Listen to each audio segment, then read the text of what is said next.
Welcome to Alive to Thrive OT. I'm Tracy Schnabel. And I'm Lauren Lyman. We are two occupational therapists that notice a gap in the healthcare system, predominantly with nutrition and mental health. So we do all the research for you. We're very excited to help you learn more about your health. However, we have a disclaimer alert. So this is for informational purposes only. We do not give any warranties or representations for the information provided.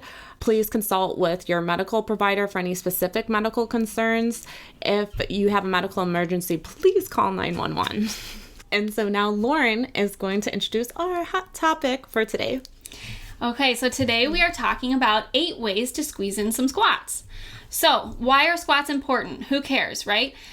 It not only is good for your leg strength, to strengthen your quadriceps, that's a very superficial level of why it's important. It's actually really important to be able to do squats because having that strength and working on that increases your quality and your quantity of life. So, working out those large muscle groups is actually really good for your heart. It causes more cardiovascular output than, doing like bicep curls or something like that.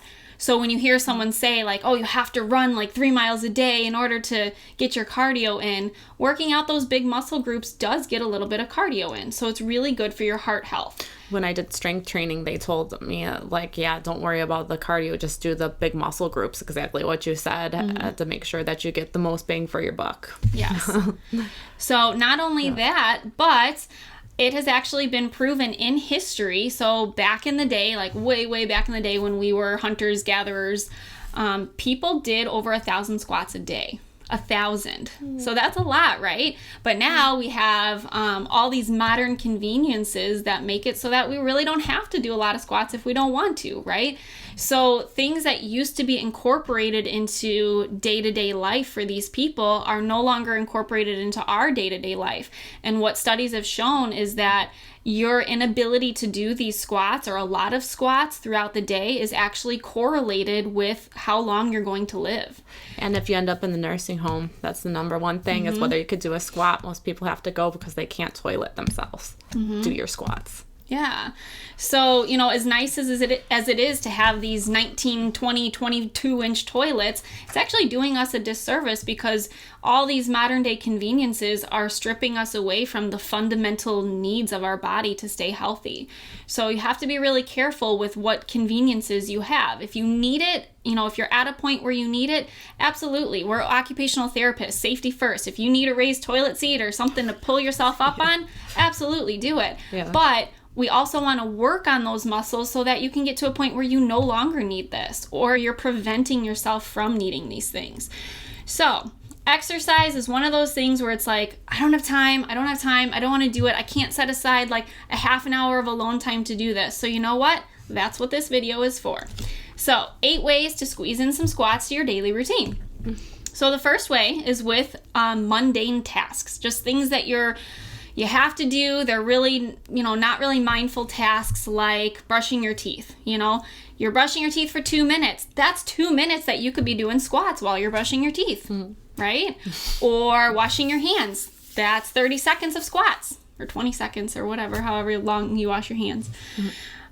For people with longer hair who take care of their hair in the morning, blow drying your hair. That's, 10 minutes or whatever that you could be doing squats.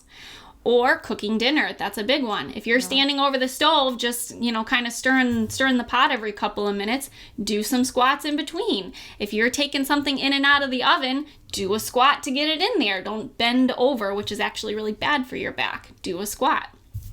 Of course, check with your doctor first. Make sure everything's okay. Safety first. If you are high risk for falls and things like that, talk to a therapist or someone who can guide you or modify activities to make it safe for you. So yeah, and I'm sure there's a bunch of other everyday tasks that you do that you could think of. So basically just when you're doing something that doesn't require a lot of attention or you're standing around, then throw some squats in there.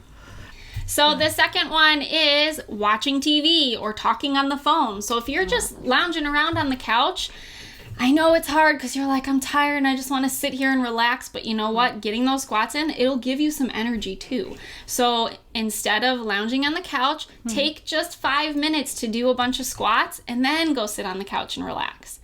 Do the squats before you sit down, because then it'll make it easier. It'll be part of your routine, and it'll make it easier for you to actually do them. Because once you're already sitting down, you're like, I'm not getting up, right? Set a timer or two. That helps me. Be like, I really don't want to do this, but I got the timer on. Yes. So before you sit down for the night, throw in some squats.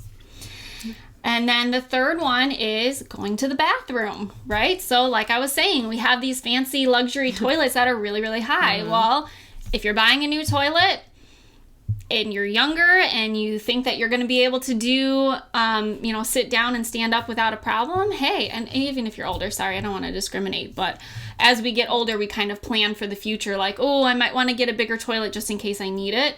So if it's safe for you, buy a lower toilet, because then that forces you to get up from a lower surface. But also, and I know some people do this when they're using public restrooms anyways, hovering over the toilet to go to the bathroom, right? Because then that's like maybe like 10, 20 seconds of time that you're squatting. It's like you're doing an isometric squat. You're holding a squat to go to the bathroom over the toilet. So, easy way to squeeze it in, right? You go to the bathroom several times a day. So that is number 3.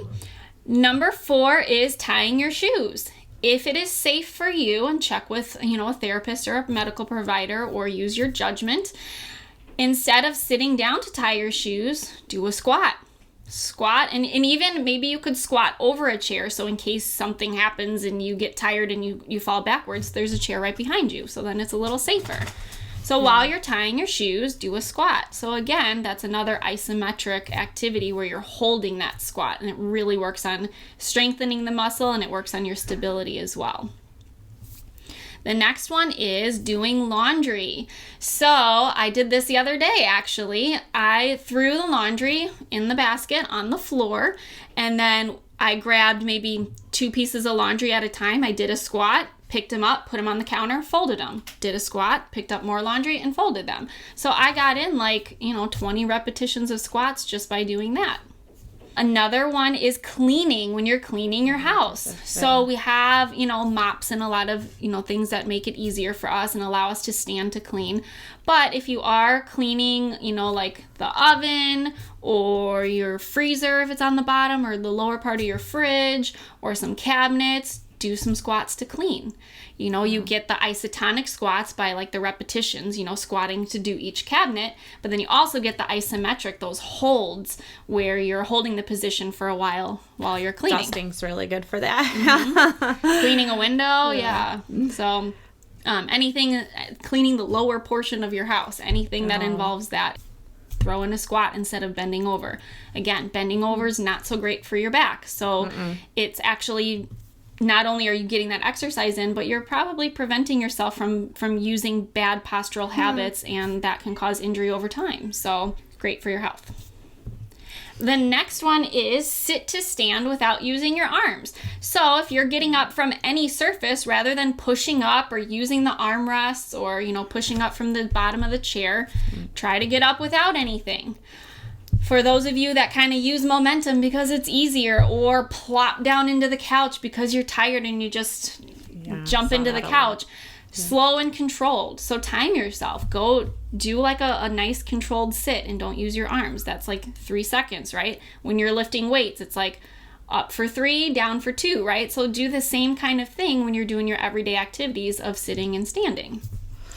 And what I was saying too is those recliner chairs for the older people, they love to get those. They're like, oh, right, but it's the worst thing ever because you're not doing a full squat. And that's one of the main ways you're going to be doing squats. And again, this video is for young and older people. So if you're a younger person, you can incorporate these, but also definitely give these tips to your grandparent or your parent, because it could make the difference between going to the nursing home or being able to be independent at home. Yeah, so convenience isn't always convenient. Think of convenience as short term, it's convenient, but long term, it's not, right? And that's with a lot of things. Yeah. Fast food is convenient. Great for my time, saving some time right now, bad for my health later on.